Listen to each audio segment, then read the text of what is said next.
This is the 2025 Mazda CX-50 Hybrid, and it's the brand new hybrid version of Mazda's compact CX-50 crossover. That's a good thing because the CX-50 is already an excellent SUV with great benefits, and now there's a more efficient version. Today I'm going to review the new CX-50 Hybrid and show you all of its quirks and features. Today's video is sponsored by Cars and Bids, which is my online car auction website for modern enthusiast cars. So far, Cars and Bids has sold almost $500 million worth of cars, all sorts of special, interesting stuff like this, and this, and this, and this. So, if you're looking to buy or sell a cool enthusiast car, do it at carsandbids.com. All right, time for the quirks and features of the new Mazda CX-50 Hybrid, starting with a brief overview. So, the regular non-hybrid CX-50 starts around $31,000, which is fairly reasonable pricing for a vehicle in this segment, but it's also fairly slow with just 187 horsepower. Now, you can upgrade to the CX-50 Turbo. That has 256 horsepower. That's a big number, but so is the price tag. It starts around $42,000. This, the CX-50 Hybrid, is actually a pretty good middle ground.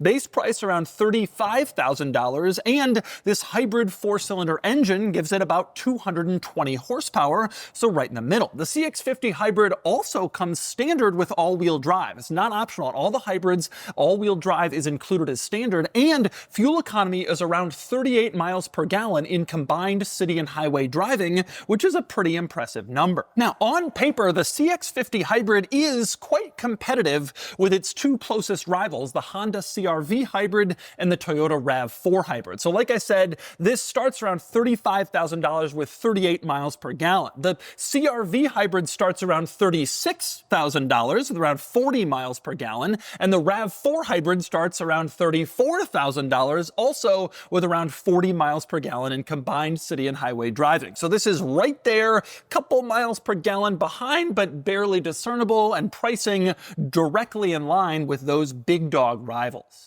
Now, one especially interesting thing about the CX-50 Hybrid is that the powertrain is shared with the Toyota RAV4 Hybrid. And I'm not saying that the CX-50 Hybrid's four-cylinder hybrid engine is similar to the one in the RAV4 Hybrid. It is the very same. In fact, it's Toyota's engine. Now, that's not because Toyota owns Mazda or anything like that, but rather this car is built in a factory that was made in a joint venture partnership with Toyota in Alabama. Toyota builds the Corolla Cross at this factory. Mazda builds the CX-50, and they both monitor and manage the factory together in a partnership. And as a part of that partnership, the CX-50 Hybrid uses the RAV4 Hybrid's engine. Like I said, slightly better fuel economy in the RAV4 Hybrid. That might be by agreement or gearing or aerodynamics or some combination of those things, but regardless, same powertrain shared in this vehicle. But the CX-50 has one big advantage over the RAV4, and frankly, over a lot of other compact crossovers, and that would be the way it looks. A lot of other small SUVs are fairly similar, fairly plain, and fairly derivative. They're just not exciting or interesting, but the CX-50 looks great. I love the exterior styling. These flared rear fenders especially are cool. They make it seem more muscular than a compact crossover has any right to be, and I even like that the rear fenders flare out to these vents behind. Almost looks like an old school rally car. Now, these vents are fake. They don't actually do anything. They're not even hollow. So they're not even vents. They're just trimmed, but they do look cool. And you have the same thing in front. Directly in front of the flared front fender, you also have a little plastic vent, although in this case, it is hollow and open, so air can move through it. And frankly, I think it looks pretty good. But as a general rule, I think the exterior styling of the CX-50 is very nice. nice, like a lot of other Mazda vehicles. And when it comes to cool-looking exterior details in the CX-50, another one is the turn signals. You put on the turn signal and you can see it sort of fades when it turns off. It clicks right on and then fades off every little pulse of the signal. It does that in back, but also in front, you have the same click on and then fade off, which frankly just looks cool and also kind of classy. It really does add sort of a luxury air to this car, and it does it in the gauge cluster too. You put on the turn signal and it clicks on and then fades off to mimic what's going on outside the car, which frankly is a rather cool touch on this car and other newer Mazdas. But I'm getting ahead of myself by moving inside before we discuss the overall interior of this car, because that is an absolute high point. The interior quality and materials are fantastic. When you look around here, there's a lot of nice stuff that doesn't really belong on a car in the $40,000 price point. The seats are these beautiful perforated leather, soft feel with nice black trim and contrast stitching. Same deal on the dashboard, nice leather with contrast stitching, and all looks so good. There's a great use of aluminum on the steering wheel, the climate vents, and a lot of other places, and gloss black trim as well. This interior is really high quality for a compact crossover, and certainly a step above what you would find in a Honda CR-V or a Toyota RAV4. It feels almost luxury car nice in here. Now, with that said, the interior is not quite perfect, and there are a few drawbacks. One is the placement of the cup holders, which frankly are just a little bit too far forward. If you have a very tall drink, it's going to conflict with your climate controls right in the center here, and it's a little bit out of reach, especially considering the gear lever, which is another drawback of this interior. Most high-end vehicles with interiors like this have an electronic gear selector, something with push buttons or a dial or something you turn. Either way, electronic instead of this old school gear selector that you actually move into gear. Not only does this take up a lot of space, but the advantage of an electronic one is that it can automatically shift into park when you open your door and the car will automatically stop. It's a good safety benefit that you can't get with an old school gear lever that you have to move into place. But by far the largest drawback of this interior, at least in my book, is the infotainment system. The screen is mounted up here. It's small and pretty far away from the front seat occupants, and it's not a touchscreen. You have to control it using this dial in the center console, and these buttons around it all control the screen. Now, a lot of other automakers tried this when big screens were becoming common, and one by one they've all abandoned it in favor of touchscreens, which are preferred by most consumers who are used to using touchscreens on their phones, their iPads, whatever, but Mazda still clings to a screen that's far away and this dial in the center. They say it's safer because it's right down below your line of sight as opposed to a touchscreen. You got to look down, but frankly, I think it complicates everything. The good news, though, is that if you hook up your phone for Apple CarPlay or Android Auto, it then becomes a touchscreen. So even though the infotainment system isn't a touchscreen, it is if you're using Apple CarPlay or Android Auto. But the drawback there is it's still pretty far away to reach for any of the controls because it wasn't set up to be a touchscreen in the first place. A bit of a drawback.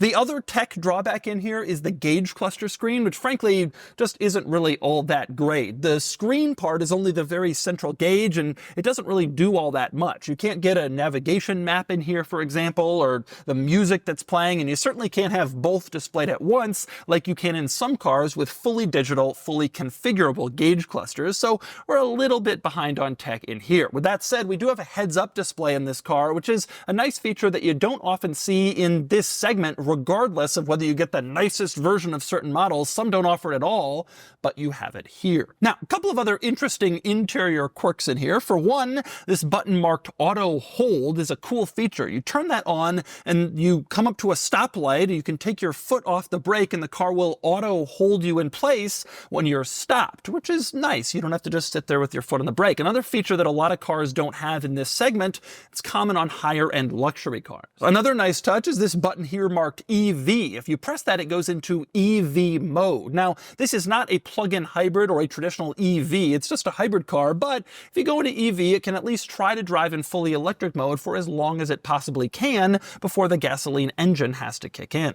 One rather unusual item in here is this little switch, adjusts your drive mode, and strangely, there's no eco mode. You only have power for performance, normal, regular, and then trail for, I guess, maximizing your off-road capability. Unusual not to find an eco mode in the efficient hybrid version of this car, but that's the situation in here. By the way, one other drawback worth pointing out, the key. You can see this is the key, and it's very upscale. It's just one flat piece with the Mazda logo, no buttons cluttering things up. It looks cool, but it's not particularly functional. In order to make it look like this, they had to integrate the buttons on the side where they're very small and kind of difficult to both see and press. Again, a nice upscale look, but in execution, it's not really all that great to actually use. And next we move on to the back seat. A few interesting items back here. For one, it's not exactly huge in back. You don't really expect a giant back seat in a compact crossover, but this is pretty tight even for one of these. Knees are pushing up against the seat. My head is right on the ceiling. It's a little tight back here. It's doable, it's fine, but it's a little tight for kind of larger adults. Obviously be fine for smaller adults or kids, which is primarily who's going to be in the back of these cars. Still worth pointing out. Now, the other thing worth mentioning back here is the back seat is just as nice as it is up front. You still have the same plush perforated leather with nice trim and contrast stitching. It still looks good and surprisingly high quality back here, and they didn't really cut costs in back except on the door panel. You can see one big plastic piece in back where up front you have this nice piece of leather with cross stitching. They didn't carry that into the back, but it still looks very nice back here and feels nice, especially for a car in this segment. And that's also true when you consider the amenities. You got rear climate vents back here, which isn't always a given on a compact crossover in the back seats. And you also have two USB-C ports for charging devices, which is nice. One thing I don't like back here is you don't have any cup holders integrated into the door panels. The only cup holders are on the center armrest. You fold it down and they're right there. That's fine unless you have a center passenger back here, and then you don't have access to any cup holders at all, and you just have to hold your drinks. What a shame. And finally, we move on to the cargo area back here. Open up the nice power tailgate, and you can see the cargo area, which is reasonably large, decent size for this segment. And because the CX-50 doesn't have some tapering, sloping roofline like some cars, you also have a pretty nice high and wide flat space where you can stick stuff. Decent cargo space back here. And there's even some extra storage pockets. You can see over on the left, you have a little storage compartment over here for items if you don't want them rolling around in the middle. Same deal over on the right, another little storage compartment for smaller, maybe more fragile or breakable items back here, which is nice. Now, you don't have any extra storage under the floor. That's where you can see a spare tire is mounted, which is also nice to have, but frankly, I think that's okay. This is about the cargo space you would expect from a vehicle like this. One other item worth pointing out that's nice to have, this little latch on the side of the cargo area drops down the seats, and you can see you pull it and the seat goes down instantly and fully, and you have the same thing over on the other side. Pull it and it goes down. Now, you don't have a powered seat raiser back here. The seats won't rise back up unless you go around to the back and move them up yourself. But it's still nice to have these latches that make it easy to fold down the seats if you're loading in larger items, like you sometimes are. All right, driving the CX-50 Hybrid. I was a big fan of the CX-50, the regular one, when I drove it. There's a lot to like about this car. I really love the styling. I already thought the regular Mazda CX-5 looked good, and I think most people think that. But I think the CX-50 looks even better, which is especially interesting because it's not just an evolution of the CX-5. It's pretty radically different design with wider hips, lower roof, wider car. They changed everything, and yet they still managed to make it look really good. Getting inside and driving, there's a couple of things that I really like in general about the CX-50. Number one is the interior materials quality. Like I mentioned, it feels luxurious in here. In addition to that, the moment you start driving, you realize the steering feels tight, which is something that Mazda is kind of known for. They've made a, kind of performance-y steering feel to their cars and given it like a nice sporty feel. With tight steering, it really feels like you're making good change when you steer around curves, and you feel sporty and engaged with the car, you could say. I personally have never been as much of a, whoa, Mazda makes cars that handle great kind of person as a lot of other car journalists. I think a lot of that is marketing. I think the cars do handle a little bit better than their rivals, but I've never really felt it's like I get in a Mazda small crossover and think, wow, this is the Miata of small crossovers. But with that said, it does handle reasonably well. Body roll is pretty controlled, and it's a little bit more engaging, especially from a steering perspective, than something like a RAV4 or a CR-V,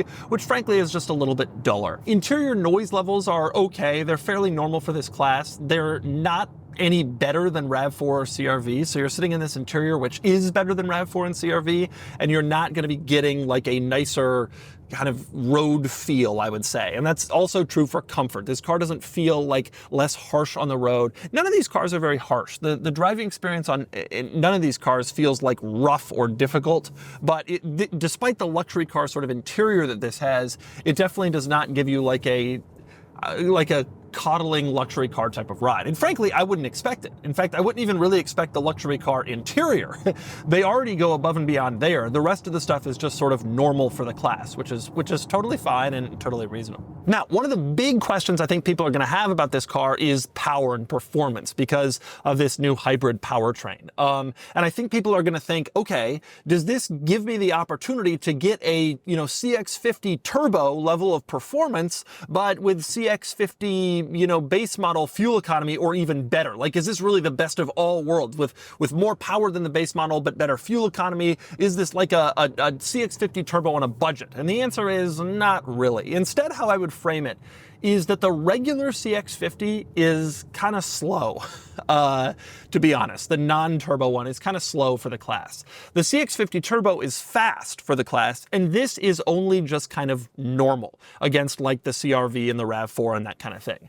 So when you floor it in this car, you're not feeling like this absolutely takes off like a rocket. The CX-50 turbo is unusually quick for a car in this segment, but this one is again just sort of normal. So you do get better gas mileage than the other CX-50 models, which is great because it's a hybrid, and you get better performance than the base model, which is great because the base model is kind of disappointingly slow. There's really no way this car is bad. When I get in this car, I don't think to myself, I really wish there was some, big change that they made in some capacity. The infotainment tech being the dial instead of a touchscreen, that's definitely not ideal, but I think you do get used to it and it becomes not that big of a problem.